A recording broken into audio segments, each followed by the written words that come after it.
Hey everyone, we are playing Animal Crossing New Horizon, and I wanted to take a minute to make a video for you guys about what it's like being the second player on a Nintendo Switch console. So normally, when my wife and I play video games, I am usually the player one. She enjoys watching video games, being on her phone, or if it's on the PlayStation, she'll be playing on the Switch and kind of like looking over her shoulder as I play something, one of those type of deals. But Animal Crossing is her game. So she's the one who woke up at midnight, got the download started, and everything going. So when we first started playing, I, had heard about this whole thing like you can only have like one island per Switch, and I didn't really know what that means because I've never really played any Animal Crossing games before. But she had. I've seen a lot of Animal Crossing videos go up over the past month, and I wanted to give a perspective about what it's like being the second player of on an Animal Crossing game. Essentially, I'm just a tenant and she's my landlord. There's a lot of stuff that goes on in the game that kind of favors the first player, and you're just kind of like the little sibling. But the issue is, this game is supposed to be kind of like relaxing and things like that, and my wife has found having me living on her island to be the most anxiety-producing thing. So I'll give you a quick tour of my house and explain a few things here going on. We got this kind of like, I don't know, going for a kind of punk rock thing, but then I started getting camouflage accents that kind of look cool. So we kind of have like a camouflage wall motif going on throughout my house. And I caught turtles the other day, which I didn't know you could do. So now there's turtles all over the place, and bathroom, all that kind of stuff. And a soccer ball that you can't kick, but you can bounce like a basketball. What the heck? At least let us kick the soccer ball. Come on. Anyways, so if you're the first player on your account, you may have experienced this where the other people on your account can play together, but it's a very limited experience. It's not something that I was expecting. It's a very simple kind of game, and so I was expecting that you can pop in. Since you live on the same island, it's on the same Switch, and you're playing with people who live together, that you'd be able to actually like work together to kind of like get things done, but you can't. So the kind of treaty that we've come to, or the agreement I should say, is that this is my plateau. I got moved up here to the corner, and this whole plateau up in the corner right here, anything on this is mine. I can do whatever I want to up here in terms of decorating, terraforming, flowers, no flowers, leaving spoiled turnips out. Actually, my wife left me a turnip so I could get ants, and I just, I wanted ants more than I wanted turnips. Leave stuff out on here however I want. So you can see, like, I've been playing since the day it came out, but I don't have a lot of stuff. Part of it is there was like a crazy week where I couldn't keep up with a lot of stuff going on because of work stuff. But then coming down through here, you'll see like all the other stuff is kind of my wife saying like, don't run through the flowers, I'm going to build you a path. Which, if this is my island, I would build the path like, I don't want to come straight down here. I always run diagonally down to this thing right here, so the path should be diagonal. Like those kinds of little things. And yeah, I can lay down paths, but it's like one of those things where I would just be annoying. So my wife has set up these little shops right here, which is kind of like take one, leave one. These shops here, and this is one of my biggest annoyances. Not just with, talking with some friends with the who are playing single player, but these aren't just duplicate ones, these are triplicates, meaning I have the DIY for this, my wife has the DIY for this, and the game still keeps giving us them. I wish there was kind of a way to kind of, trade in, like, maybe if you get like 2 DIYs, you could trade it in for one you don't have, or something, or they could just give you new DIYs. Oh, I accidentally stomped those flowers. Oh well. So we have our villagers here, some houses. My wife's in the process of moving villagers to, live in some other places on the island. Something that, as the second player, I can't do. I'm not allowed to do that. So if I don't like where this bridge is, what's up? What do you need? Let me just talk to her real quick, get out of your way. Oh, she's going to teach me how to do something. Right, so a lot of these villagers, this is one of the few times they're running up to me to teach me one of these emotes.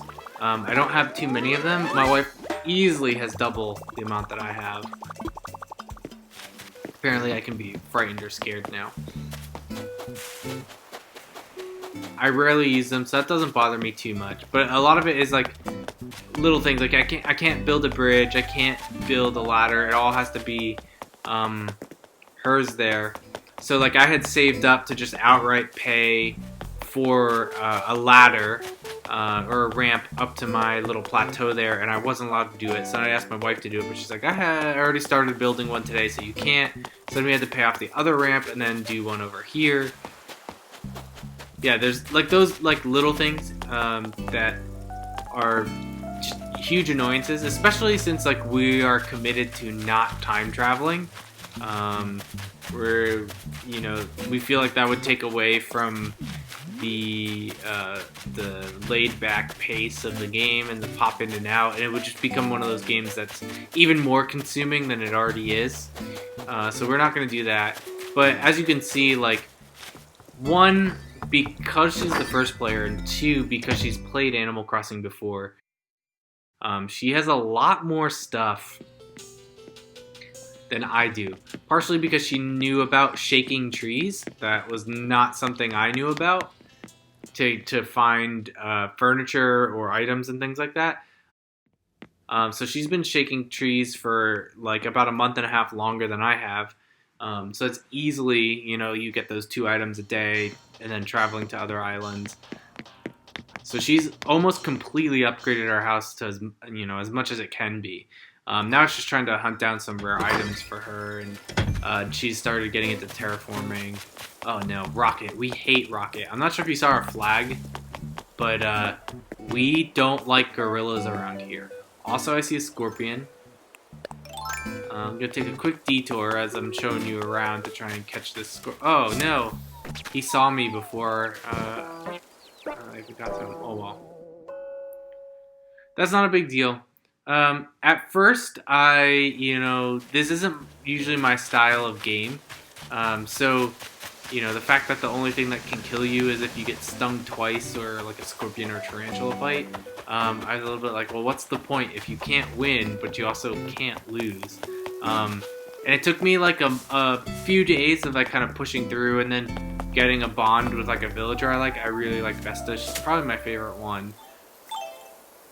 I was like, oh, I kind of get it. And once I started getting cool stuff, then I was like, oh, I get it.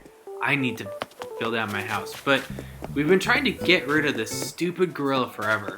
I don't really think it matters what... I think, and this is where I said, like, earlier that it's kind of like you're the little sibling playing on the island. I can build affection with a villager, and it'll make them not want to leave. So if you are sharing an island and with maybe 1 or 2 other people or something like that, and they talk to a villager a lot that you don't want to leave, it's going to get harder for them to leave. We have straight up ignored her, not talked to her, not touched her, not sent anything, been leaving garbage bags in front of her house, building fences around her house, and she won't leave. She just won't leave. About 3 weeks ago, there was a day where all I did was make her mad and push her. I trapped her in around a series of holes and then just smashed her with my net. She still won't leave. Then we had Rold, who's like the first villager we have had visit this morning. And we finally convinced him to stay. We got him to kick out our other monkey who we don't actively hate like we do the stupid gorilla that I just talked about. But there's nothing that I could do when talking to Roll to get him to stay. That's a player one kind of deal. So he just sends, he'll just have normal conversations with me, but I can't get him to try and stay on our island. Same thing when I visit islands. I've only ever seen a villager once, because I was the first one to use a Nook Miles ticket and go to another island. I met a villager. Ever since then, I have not run into a single villager as I'm out on other islands, but my wife runs into them pretty frequently. So that's kind of annoying that like I can only contribute to like cementing characters and villagers who have already like moved to our island, but I can't help in getting new ones to come on board. So that's what I mean, like it's kind of annoying. The other thing is my wife moved her property to where there was a rock in her front yard, and me never having played an Animal Crossing game before, I accidentally destroyed the rock because I didn't know that eating fruit made you like into freaking Superman. So I smashed the rock accidentally because I was trying to dig a hole next to it, and that, if it wasn't an accidental smashing, it probably would have been the worst thing that could have happened to our relationship, is me destroying a rock in her front yard. It's an accident, and I know like you can try and get them to move it back into your front yard by just like destroying them all over again, but the chances of that are really slim. And I know there's some hacks and stuff like that, but we're not going to time travel and spend multiple days trying to do it. So as per, that is part of what happened with our plateau agreement, where that's mine, I can do whatever I want, but no chopping down trees without her permission, no smashing rocks without her permission, since it's her island. And once the quarantine stuff is all over and we're able to get another Switch, which was originally the plan, but then we didn't think there were going to be people with bots buying up Switches and then selling them for $550 online. And we're not going to get a Nintendo Switch Lite. Not into that. So that's kind of where we're at now with some of that kind of stuff. So the only thing that you can really do as a second player on the game is be annoying, because when you pop in while they're playing on screen, you can't help them terraform, you can't help them like accomplish a goal, you can't do any DIY stuff, and you're all living on the same island. So I don't understand why it's not as simple as hey, here's permission and you can do this, right? Or you do or don't have permissions. Like I could understand if like maybe you're a parent and you're playing with your kids and you don't want them to completely screw up your island, because it'd be funny, because it's not as easy to undo as it is in Minecraft. So but something simple like that. So that's kind of made me kind of want to invest less into the game, because I don't know what it's going to be like when we get our second Switch and I have to migrate off of that. I'll make a video once we do get our hands on another Switch, but I'm not going to pay $500 for one off of eBay or Marketplace or whatever.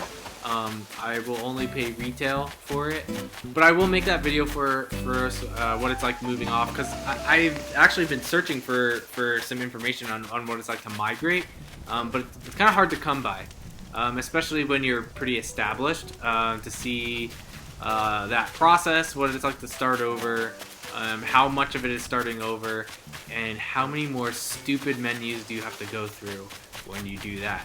I'm not looking forward to it, but I will make that video if it's going to help some people out.